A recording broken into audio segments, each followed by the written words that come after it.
Olá, gente.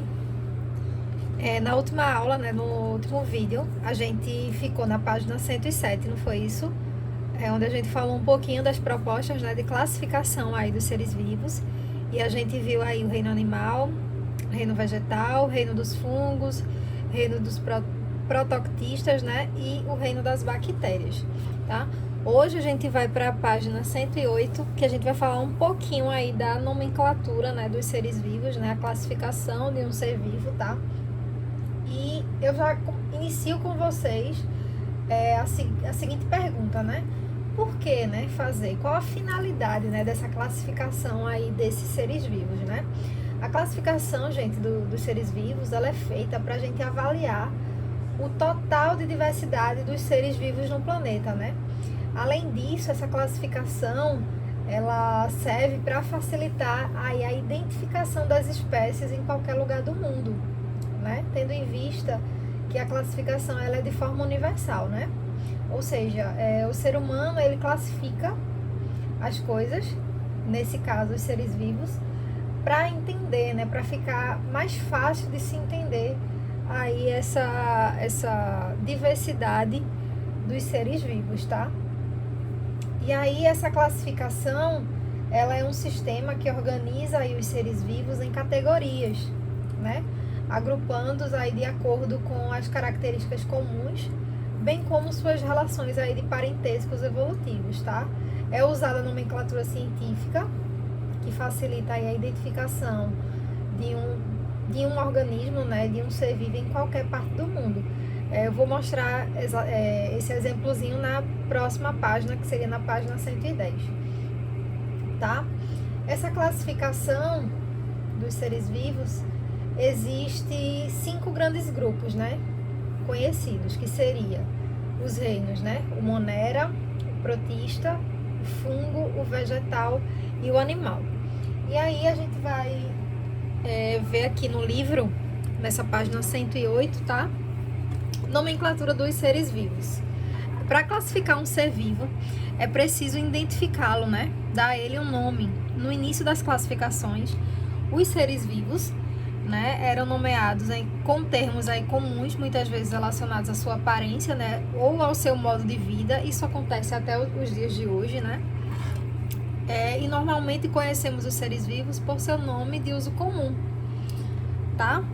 Veja como exemplo o pica-pau, né, do topete vermelho. Seu nome comum é a junção entre o seu hábito alimentar, o de procurar larvas e insetos em troncos de árvores, né, que é o pica-pau, e sua aparência, né?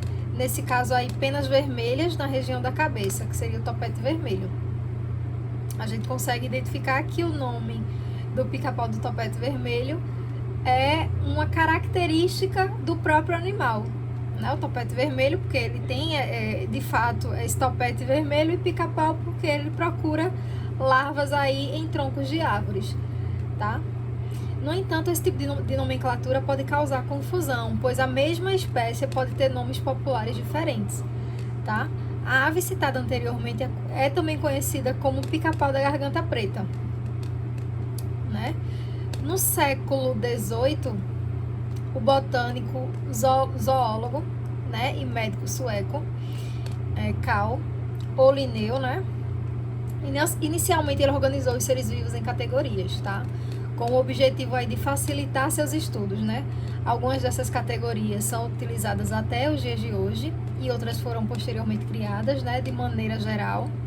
Atualmente a gente utiliza as seguintes categorias de classificação.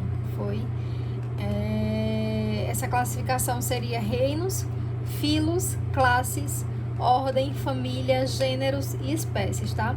Com base nesse sistema, Linneu desenvolveu uma nomenclatura que poderia ser adotada para reconhecer os seres vivos, né? Padronizada para todos os pesquisadores, evitando assim possíveis confusões. Nessa nomenclatura, o nome de uma espécie é composto de 2 palavras, geralmente em latim, tá? A primeira se refere ao gênero e o conjunto das duas determina aí a espécie. Essas palavras devem sempre estar destacadas em texto itálico ou sublinhado separadamente. Somente a palavra que se refere ao gênero deve ser iniciada com letra maiúscula. E aí a gente consegue ver aqui, ó, essa primeira espécie, né, que é o pica-pau do topete vermelho. Olha o desenhozinho dele aqui, tá?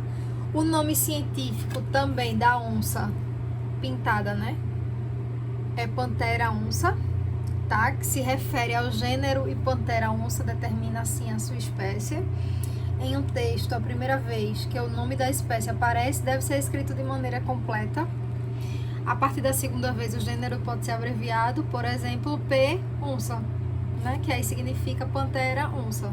As palavras em latim, utilizadas para compor o nome científico do ser vivo, pode ter várias origens, né? E conter, assim, informações relacionadas ao local onde ele vive, ao descobridor dessa espécie, né?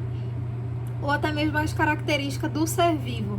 Entretanto, cada nome científico, ele é único, tá? E aí a classificação de um ser vivo, né? No sistema de classificação proposto por Linneu, os organismos eles eram agrupados conforme suas características estruturais e anatômicas. Atualmente, o critério aí de classificação ele leva em consideração se os seres vivos compartilham estruturas ou processos com um ancestral comum, ou seja, se eles possuem a mesma origem ou proximidade evolutiva. Dessa maneira, quanto maior a proximidade evolutiva de um ser vivo possui de outro, maior o número de níveis de classificação que eles compartilham. E aí eu vou mostrar um exemplozinho na página 110, que seria o exemplo que descreve a classificação aí da andorinha do rio. Olha o nomezinho científico dele, dessa andorinha. Taxineta albiventer, né? Esse nome científico é para todo mundo, tá? Uma ave encontrada no Brasil. Ó, esse desenhozinho diz o quê? Né? O que é que ele tá querendo dizer aqui? Que a andorinha, a classificação dela, ela tá no reino animal, tá? Ela se encontra aqui no reino animal. Dentro do reino animal, a classificação dela é um filocordato, tá? Que os filos cordatos também tá entre esses outros animais.